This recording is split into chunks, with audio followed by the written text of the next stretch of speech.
12 colorful issues, junior membership, and the welcome kit, plus a card from you. This gift lasts a year. The benefits last a lifetime. This is CNN. 2, 1, 0. Columbia blasts off on what's expected to be the longest space shuttle mission yet. Congress gets ready to do something about the nationwide railroad shutdown. It's senseless, and it's a ruthless thing to do to a human being. He didn't deserve that. All he did was try to stop the looting in Los Angeles. 7 weeks later, he remains in a coma. Hello, this is Newsday. I'm Sharyl Attkisson. Lou Waters has the week off. Here's what's happening. Congress is getting ready to step in and try to stop the nation's 2-day-old coast-to-coast rail shutdown. The House Energy and Commerce Committee is meeting this afternoon to consider a back-to-work order. The plan would impose a cooling-off period and mandatory negotiations. If labor and management fail to reach an agreement during that time, the dispute then would be settled by 3 arbitrators.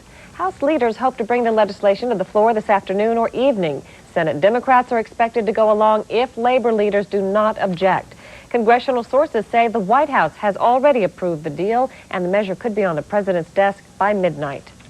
If Congress does not step in and the shutdown continues, you may soon begin to feel the effects. Already, one growers association in California is reporting that produce is rotting in idle train cars. And that's not all. Vern Hawkins has the story.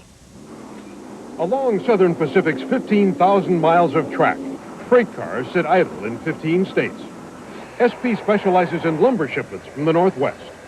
Santa Fe carries huge carloads of packages for parcel shippers by train from LA to New York in 76 hours. And Union Pacific moves grain and coal to ports for export. At Mumi and Fremont, one of 2 auto factories left in California, parts come in daily by rail. A 2-day supply keeps GMs and Toyotas rolling off the line. The plant added an extra day's parts as a hedge. If the strike were to continue past 3 or 4 days, we would have to discontinue production. NUMMI operates in what's called the just-in-time system, which means we have minimal inventory here, and we have a need for constant infusion of fresh materials, fresh components into this plant to support production. California crops still add up the big bucks. This is peak growing and shipping season. Most produce for California consumers moves by truck, but millions in produce goes back east by rail. For shippers, the switch to trucks is costly and comes at a bad time. Trucks are already tight. Very hard getting transportation, both locally and across the nation. Good news for truckers who want the business roll across the country in 3 days. Rail takes a week. We'll get more work out of it, we always do, because we can get in there real fast and get the loads and get out. Bad news for growers and farm workers. If they can't move the product, no farmer's going to pick it. 83 million pieces of mail travels by rail daily. The mail is backed up already. You needn't worry that your bills won't be delivered on time.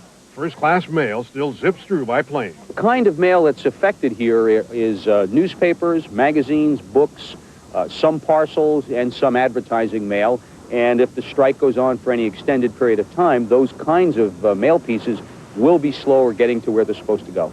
Well, if the strike were to go on for an extended period of time, there would be serious financial and service performance impact on the Postal Service. We're okay for now, for a couple of days, in fact, but beyond that, we'd have some serious trouble. The nation's largest ports, LA and Long Beach, could soon bog down. Trains bring in cars, clothes, coal, grain, and much more. Half of all the cargo that moves through the port of Oakland moves by rail. The port says ships will meet schedules, leaving with or without some shipments. All 3 railroads reach into the port. Just a few days of work stoppage would affect the global economy. For instance, most Asian products bound for Europe no longer go direct. It's now cheaper and faster to ship to California than on by train to the East Coast for European distribution.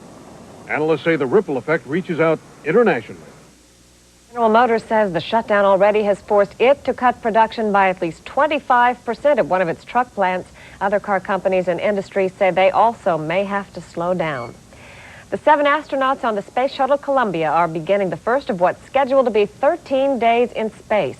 Columbia blasted off from Florida about 2 hours ago. CNN's John Holloman is monitoring the mission and joins us with some new pictures. John? Sharyl, the shuttle was launched 5 minutes after the launch window opened, just about 2 hours ago. 3, 2, 1, 0, and liftoff of the Space Shuttle Columbia and the first extended duration mission, a stepping stone to Space Station Freedom. Some reporters covering the launch were surprised that Columbia was allowed to take off, even with what appeared to be a heavy cloud cover over the Kennedy Space Center. We asked NASA officials why they launched in this weather. So we just had to deal with the weather. You never feel bad about scrubbing because of weather. You know, there's just not much you can do about it. Fortunately, this morning, Mother Nature smiled on us, and although we were a few minutes late, we did get off, as you all know. And the vehicle is safely on orbit now, and we're going to find out whether those kids are really friends or not. A few minutes ago, the crew opened the payload bay doors and turned on the cameras for the first time this trip. This is what the Earth looks like from the shuttle right now. The astronauts are beginning to set up housekeeping aboard the Space Lab module back in the cargo bay, and although we haven't seen or heard anything from the crew in the past hour, it's likely some of the astronauts are right now suffering from space sickness. It usually happens within an hour of the launch as the crew members are taking off their spacesuits. For years, we've heard the astronauts talk about space sickness, but until now, we've never gotten an explanation of what really happens. The chief of medical sciences at the Johnson Space Center, Dr. Sam Poole, says not all the astronauts get sick, but those that do have similar symptoms. Most people, fortunately, have a very mild set of symptoms. They may have just a little headache. They may not even feel queasy. They may feel lethargic. That's the typical sort of thing. On the other end of the spectrum are those that are fairly profoundly affected.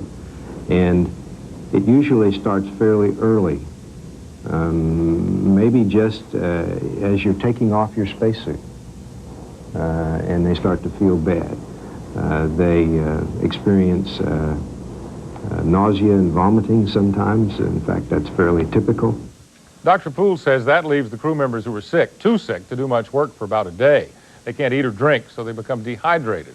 On this mission, they're trying a new drug called Phenergan to help counteract the symptoms. If it works, the sick astronauts will be able to recover right away, Dr. Poole thinks, and start work by tomorrow.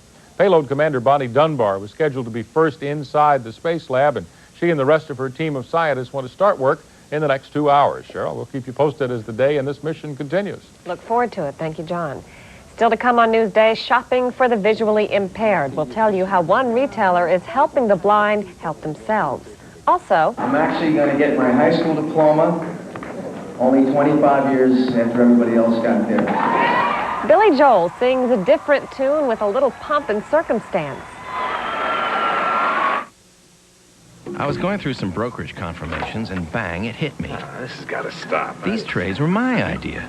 I made the decisions, and yet I still paid all this commission. Common sense says you shouldn't pay for advice you don't need. That's why active investors switch to Fidelity for discount brokerage and save up to 65% on stock and option commissions. Stephen Bauer, please. I tried all day to reach my broker. Never mind, I'll call him back.